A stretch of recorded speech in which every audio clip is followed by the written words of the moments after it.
शेगाव खामगाव मार्गावर अवैध लाकूड वाहतूक करणाऱ्या एका ट्रकला पकडण्यात वनविभागाच्या मोबाईल युनिटला यश आले आहे.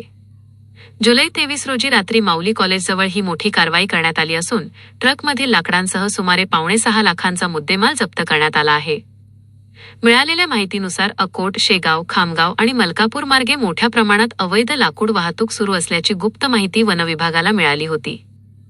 या माहितीच्या आधारे वनविभागाच्या मोबाईल युनिटने 23 जुलैच्या रात्री शेगाव खामगाव रस्त्यावरील माऊली कॉलेजजवळ सापळा रचला.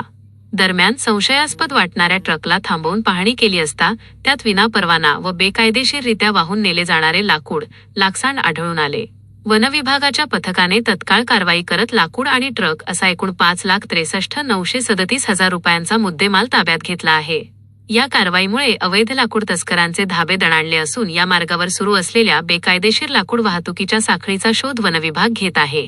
पुढील तपास वनविभागाचे वरिष्ठ अधिकारी करत आहेत.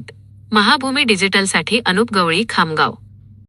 मी वनपरिषदेचा अधिकारी युवा राऊत, मोबाईल स्कॉट, खामगाव व माझी संपूर्ण टीम रात्री गस्ती दरम्यान गोपनीय बातमीदाराकडून खबर मिळाल्याने शेगाव ते खामगाव रोडवर माऊली इंजिनिअरिंग कॉलेज जवळ संशयित टाटा ट्रक MP 09HG 0275 थांबवून तपासले असता सदर ट्रकमध्ये अर्धा जळतण मिळून आले.